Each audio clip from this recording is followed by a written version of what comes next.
नमस्कार बच्चों, आज हम क्लास 9th एसएसटी सामाजिक विज्ञान की वर्कशीट नंबर 88 यानी कार्यपत्रक संख्या 88 को पढ़ने और समझने की कोशिश करेंगे। आज की इस वर्कशीट में हमारा थर्ड चैप्टर जो पॉलिटिकल साइंस सिविक्स का थर्ड चैप्टर है चुनावी राजनीति, उसको हम जारी रखने वाले हैं। यानी इस चैप्टर से रिलेटेड कुछ और क्वेश्चंस हम डिस्कस करेंगे। तो चलिए शुरुआत करते हैं हम आज की इस वर्कशीट की। जैसा कि आप अपनी स्क्रीन के ऊपर देख पा रहे हैं, ये हमारी वर्कशीट नंबर 88 यानी कार्यपत्रक संख्या 88 रहेगा। हमारा विषय सब्जेक्ट एसएसटी सामाजिक विज्ञान है, जिसमें हम पॉलिटिकल साइंस राजनीतिक विज्ञान का तीसरा चैप्टर चुनावी राजनीति जारी रखने वाले हैं और इस चैप्टर से रिलेटेड कुछ और क्वेश्चंस पढ़ने और समझने की कोशिश करेंगे। आज की दिनांक रहेगी 25 फरवरी 2021। आज की इस वर्कशीट में भी हमें टोटल 10 क्वेश्चन दिए गए। चलिए हम शुरुआत करते हैं पहले क्वेश्चन के साथ। पहला जो हमारा क्वेश्चन दिया गया है, हमारे देश में चुनाव साधारणतः कितने वर्षों के अंतराल पर होते हैं, हमें बताना है। तो ये सभी को पता है, हमें ऑप्शन दिए गए 2 वर्ष के बाद होते हैं, 3 वर्ष के बाद होते हैं, 4 वर्ष के बाद होते हैं या 5 वर्ष के बाद। तो हमारा आंसर रहेगा डी, 5 वर्ष के बाद। तो हमारे यहाँ पर जो साधारणतः चुनाव होते हैं वो 5 वर्ष के बाद होते हैं। यहाँ पे साधारणतः लिखा है। साधारणतः क्यों लिखा है कि साधारणतः मतलब आम चुनाव जो होते हैं वो 5 वर्ष के बाद होते हैं, लेकिन बीच में भी मध्यावधि चुनाव भी हो सकते हैं, या जिसे हम बाई इलेक्शन बोलते हैं तो वो भी हो सकते हैं। जब कोई रिजाइन दे दे या किसी प्रतिनिधि की मृत्यु हो जाए तो ऐसे भी हो सकता है। ओके, लेकिन साधारणतः चुनाव है वो 5 वर्षों के बाद ही होते हैं। उसके बाद दूसरा प्रश्न दिया गया है, सेकंड जो हमारा क्वेश्चन रहेगा, सांसद और विधायक में कोई एक अंतर बताइए। तो सांसद का चुनाव केंद्रीय विधायक का यानी संसद के लिए किया जाता है, जबकि विधायक का चुनाव है वो राज्य विधायक का यानी विधानसभा के लिए किया जाता है। तो पहला अंतर ये रहेगा हमारा। ओके, एक ही अंतर बताना है, काफी रहेगा। उसके बाद थर्ड क्वेश्चन दिया गया है। थर्ड हमारा क्वेश्चन दिया गया कि एमएलए शब्द का विस्तारित रूप क्या है। ओके, यानी कि एमएलए शब्द है, इसकी फुल फॉर्म हमें बतानी है।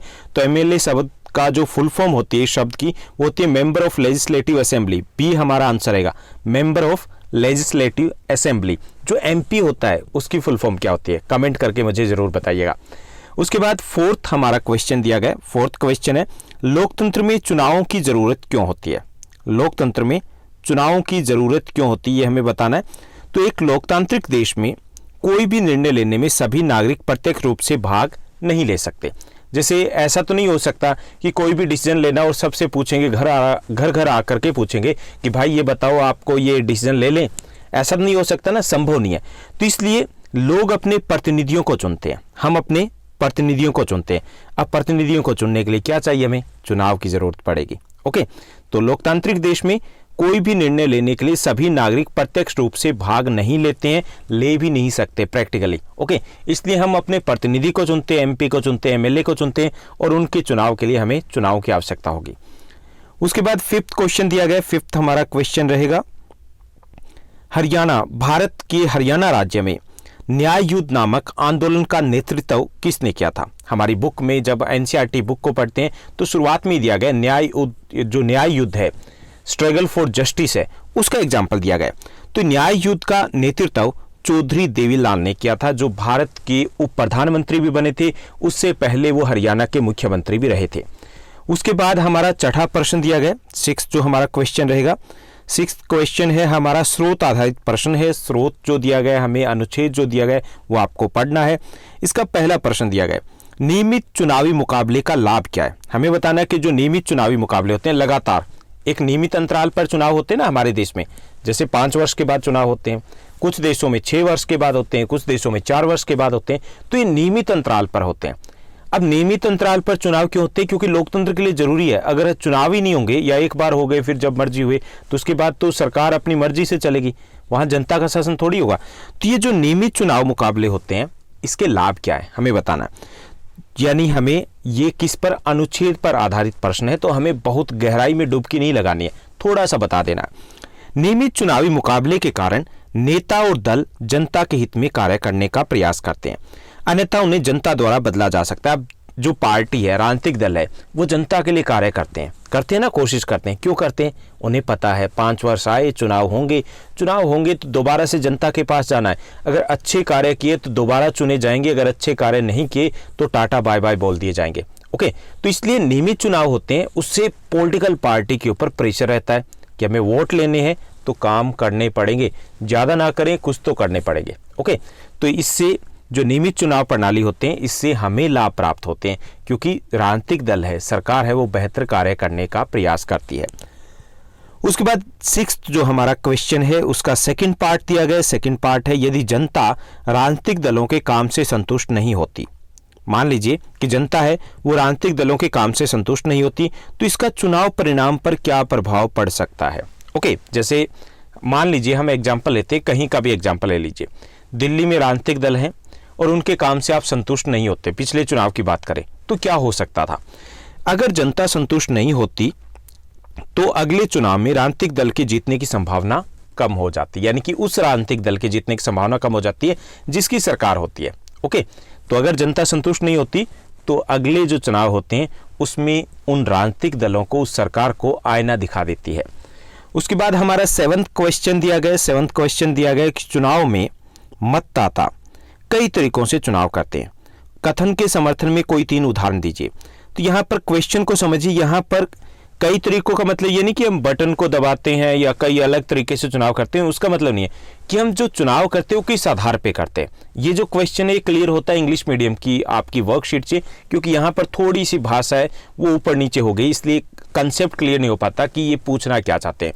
तो यहाँ पर ये पूछना ये चाहते हैं कि चुनाव में मतदाता है वो जब चुनाव करते हैं किसी भी प्रतिनिधि का तो किस आधार पर करते हैं, ये पूछा जा रहा है। तो 3 एग्जाम्पल देने। तो चुनाव में जब भी मतदाता, यानी कि हम जब चुनाव करते हैं तो हम कई आधार पर देखते हैं कि किस आधार पर हम वोट डालेंगे। पहला उम्मीदवार की योग्यता हम देखते हैं कि क्या उम्मीदवार योग्य है, कई बार हम उम्मीदवार की योग्यता के आधार पर वोट डालते हैं। दूसरा, उम्मीदवार की विचारधारा के आधार पर भी वोट डाले जाते हैं। उम्मीदवार की विचारधारा आमतौर पे राजनीतिक दल की ही विचारधारा होती है। अगर हमें लगे कि ये पॉलिटिकल पार्टी, ये बंदा सही बात कर रहा है तो हम उसको वोट डालाते हैं। तीसरा, उम्मीदवार की लोकप्रियता के आधार पर कि जो उम्मीदवार है वो कितना लोकप्रिय है। अब ये जो टिकटें दी जाती है, आपने देखा हुआ हेमा मालिनी को टिकटें दे दी, या किसी फिल्म वाले को, बॉलीवुड वाले को, या फिर कोई भोजपुरी स्टार है उसको टिकट दे दी। क्यों दी जाती है? क्योंकि वो लोकप्रिय होते हैं और उन्हें लगता है कि लोकप्रियता के आधार पर वोट मिलेंगे, वैसे मिल भी जाते हैं। तो कई बार हम उम्मीदवार की लोकप्रियता के आधार पर भी वोट डालते हैं। चौथा है, उम्मीदवार या दल द्वारा पिछले 5 वर्षों में किए गए कार्य के आधार पर। जैसे अब दिल्ली ने जो चुनाव किया था, तो दिल्ली में जो चुनाव था मुख्य तौर पर था कि पिछले 5 वर्षों में क्या किया गया, उस आधार पर चुनाव किया, क्योंकि लोग आमतौर पर संतुष्ट थे उन कार्यों से, इसलिए बम्पर वोटिंग हुई। ओके, और बम्पर सीटें मिली आम आदमी पार्टी को। तो ये 4 आधार होते हैं जिसके आधार पर हम किसी भी प्रतिनिधि या राजनीतिक दल का चुनाव करते हैं। उसके बाद हमारा 8th क्वेश्चन रहेगा। 8th क्वेश्चन में देखिए, क्या बिना चुनाव के भी लोकतांत्रिक ढंग से प्रतिनिधियों का चुनाव किया जा सकता है? यदि हाँ तो कैसे, और यदि नहीं तो कैसे, हमें यह बताना है। तो बिना चुनाव के लोकतांत्रिक ढंग से प्रतिनिधियों का चुनाव नहीं किया जा सकता। यानी बिना चुनाव के कैसे होगा?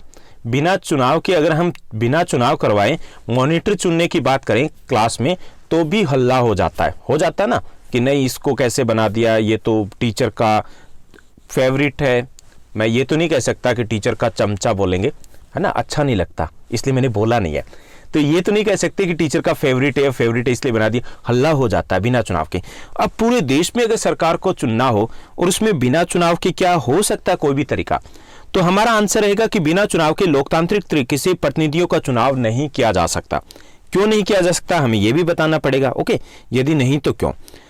क्योंकि इसके लिए किसी एक आधार पर सबकी सहमति नहीं होगी कि अब किस आधार पे चुने। मान लीजिए चुनाव नहीं करवाना तो क्या करें, टॉस कर ले, या फिर अकड़म बकड़म ऐसे कर लेना, 80 90 पूरे 100, ऐसा भी नहीं हो सकता। तो कौन सा तरीका होगा? तो ये तरीके अगर नहीं हो सकते तो पहली चीज ये कि कोई भी तरीका है उस पर सहमति नहीं होगी आम लोगों की, कि चलिए हम इलेक्शन नहीं करवाते हैं तो एक और तरीके, पर्चियां डाल देंगे, चोर राजा सिपाही, वो भी नहीं हो सकता ना। तो पहला ये कि इसके लिए किसी एक आधार पर सबकी सहमति नहीं होगी। दूसरी, आयु अनुभव को अगर हम आधार मान ले कि चलो ठीक है और तरीका सोचते हैं, और तरीका क्या सोचा, आयु के आधार पर, अनुभव के आधार पर चुन लेते हैं, तो उसमें विवाद होगा, यानी सबसे योग्य का निर्धारण नहीं होगा। अब कोई 99 का और 110 की एज का है, उसको कहें कि चलो भाई देश की सरकार चला लो, क्या संभव है? नहीं होगा।